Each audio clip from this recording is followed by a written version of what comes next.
when you look at them and you look at their ideologies and also their desires, they seem to be a lot less sort of focused on the greater good of Russia and the Russian Federation and trying to rebuild the Soviet Union. That they seem to be more focused on more sort of selfish means. Somebody told me, look at the sort of watches that all these people wear. None of them are Russian watches. They're all expensive, sort of Swiss and European things. And a lot of these people have, smart chalets in Verbier or wherever, and yachts and everything else. So there's a lot of talk from some of these people about, we're going to nuke the West. And you sort of go, really? You're going to incinerate your villa in the Alps and your yacht and everything else? We've seen the Russians seem to focus on towns and cities. First there was Mariupol, then there was Bakhmut. Now we've got Pokrovsk.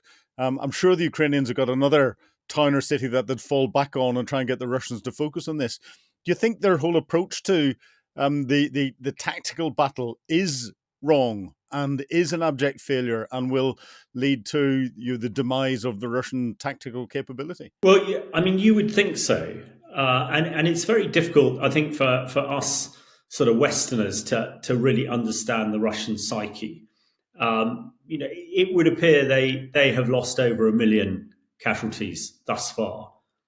When you think that Britain lost, I think it was 340,000 in the Second World War over a 6-year period, then that is almost an unbelievable amount of casualties to take. And, we often discuss, how on earth the population puts up with that. Remembering the babushkas, the Russian mothers, actually marched on the Kremlin when they lost just 17,000 in Afghanistan. So it's very, very difficult to explain. But I mean, people put reasons around it that actually, if you want to earn a decent wage in Russia, you go and join the army. And if you survive your 6 months in Ukraine, then your quid's in. But even if you die, your family will get quite a lot of money, and people are happy to do that. And a lot of people in Russia view the Russian army as just a bunch of mercenaries. Now, again, with those numbers, one finds that really difficult. But the Russian tactical battle, it does seem to me, I think it's not really impacting as the Russians think, because, as you say, its defense is all about various positions that you can move to, fall back to.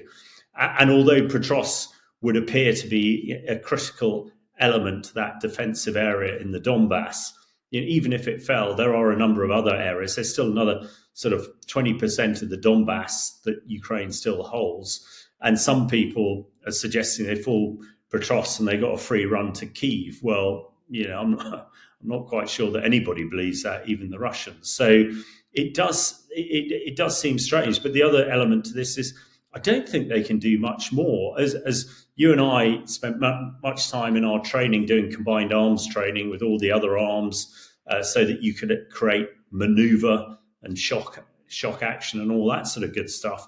But that took a hell of a long time. That took a year or so to train a brigade. Now, the Russians just don't have that. They've got conscripts and they don't have time to train. So they can do little more than attritional warfare, as in the First World War. And if you're fighting that war, is one thing. But if you're defending a First World War type assault, but with 21st century weapons, then it's not unsurprising that the Russians are getting absolutely hammered. So I think they have no other way of operating.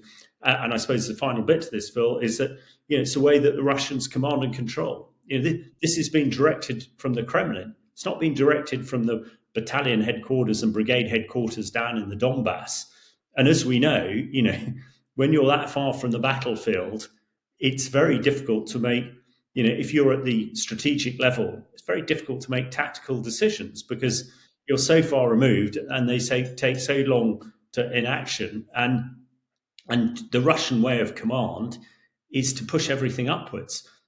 Mission command, as you and I were brought up on, just doesn't exist. Initiative at the lowest levels just doesn't happen. So I think the Russians are just grinding on in the hope that they will last longer than the Ukrainians, and I think until recently, and the ability of the Americans and the others to support. But I think this latest thing with the Americans, allowing and giving or selling ATACMS to the Ukrainians is quite a significant shift.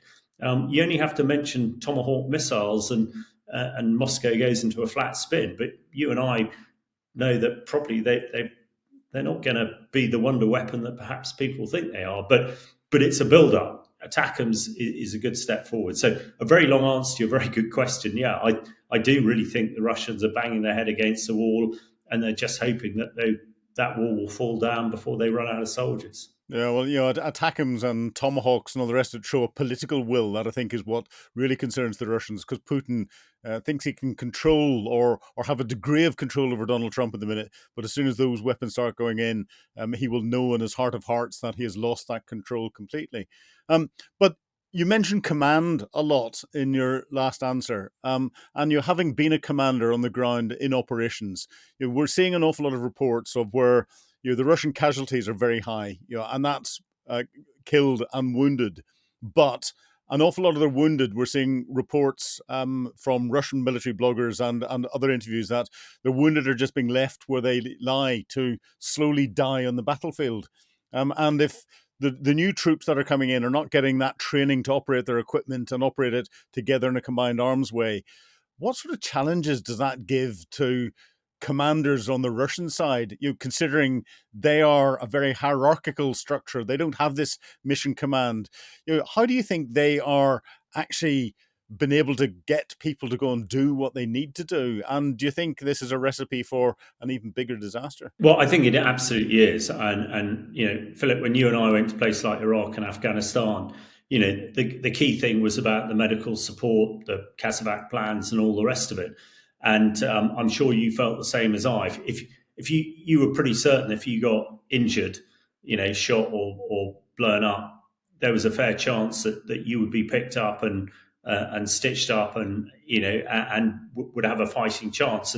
And the focus on that medical chain was absolutely key, and that one gave one confidence to be able to go forward and operate in the sort of manner that you should have done. But if if I put my own, and I had it not slightly with the Peshmerga, but certainly in Syria, when you sort of knew that if you were in trouble, nobody was going to come steaming over the horizon to pick you up. So that made your decision making rather different. So, but when you look at what the Russians are doing, I can't imagine why.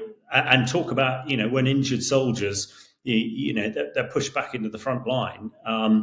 And that callous way of dealing with people is completely opposite to anything I think we in the British military, and I'm sure all Western militaries, would understand. You ask how they keep going. Well, there is lots of talk that if they go backwards, they get shot.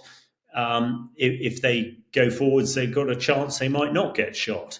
So it's a hell of a way for leadership, and the leadership in Russia seems to be behind the front line troops, making sure they go forwards rather than backwards. So it is absolutely devastating, and you see these stories too often to make you believe that actually at least some of them must be real. I cannot understand it, but I can see that when your best chance of survival is to charge the enemy, you're in a pretty horrific place. Yeah, and then if we look at leadership at the highest level, I think you titled an article, "This is how dictators fall." And I know you've been looking at your potential options should Putin come under increasing pressure, which there are no indications of immediately at the moment. But what parallels are you drawing from history that you can sort of bring into what's going on at that strategic level in Moscow that's going to put pressure on Vladimir Putin, and what could come next? Well, yeah. I mean, I sort of surmise that these sort of tyrannies rot from the inside outwards, as it were. And you look at the sort of you look at Stalin. I mean, Stalin allegedly died of a heart attack, and then the Politburo sort of decided who was going to go next. But they hadn't got high-rise buildings then for him to fall out the window of. Absolutely, yeah, metaphorically, but But those sort of Stalin purges are sort of what we're seeing at the moment. We've discussed with the military bloggers. And then the most recent piece I've written, which has only just gone out, is really looking at, there's so many people, commentators like you and me on both sides, are sort of going, well, we need to be careful what we wish for, because whoever comes next could be worse. And you sort of think, ooh, that is a hell of a call. So I have a little look and discuss it with people who are more expert in this than I am, of what the scenarios are. On paper, if Putin goes, the Mushkin, the prime minister at the moment, should take over. But paper doesn't really hold much currency in Russia, and there are other people within the Kremlin who potentially could take over. And when you look at these folks, and I won't go into a great list of them, but when you look at them and you look at their ideologies and also their desires, they seem to be a lot less sort of focused on the greater good of Russia and the Russian Federation and trying to rebuild the Soviet Union. They seem to be more focused on more sort of selfish means. Somebody told me, look at the sort of watches that all these people wear. None of them are Russian watches. They're all expensive sort of Swiss and European things. And a lot of these people have, smart chalets in Verbier or wherever, and yachts and everything else. So there's a lot of talk from some of these people about, oh, we're going to nuke the West. And you sort of go, really? You're going to incinerate your villa in the Alps and your yacht and everything else? So it would appear that those who are waiting in the wings are perhaps more interested in their own financial gain. And somebody described to me the Kremlin is really a nest of vipers. But actually, most of them are out for what they can get and the money they can make out of it. So sure, whoever replaces Putin, when that will be, and the fact that he's been around for 25 years and the fact that he's got rid of all these foreign agents shows that that there is very little he won't do to hang on to power. But it just strikes me and others that whoever comes next is going to be less interested on world physical domination and more interested in the price of gold and the price of yachts in the Mediterranean and elsewhere, which axiomatically, in a funny sort of way, is probably the main reason that we want to see Putin out of his position, because the next person might not want to, spend all his time fighting in Ukraine and spend more of his time getting as much money as he can possibly gang together. And I say he because the majority of them are men, and the majority of them have extreme far right views, which are pretty shocking. You've been watching Frontline with me, Philip Ingram. If you'd like access to exclusive content, please subscribe to Times Radio membership and watch us on YouTube. But you can now get us as a podcast wherever you get your podcasts from. And don't forget, you can also listen to Times Radio for the latest updates on global affairs and read about them at thetimes.com. Thank you.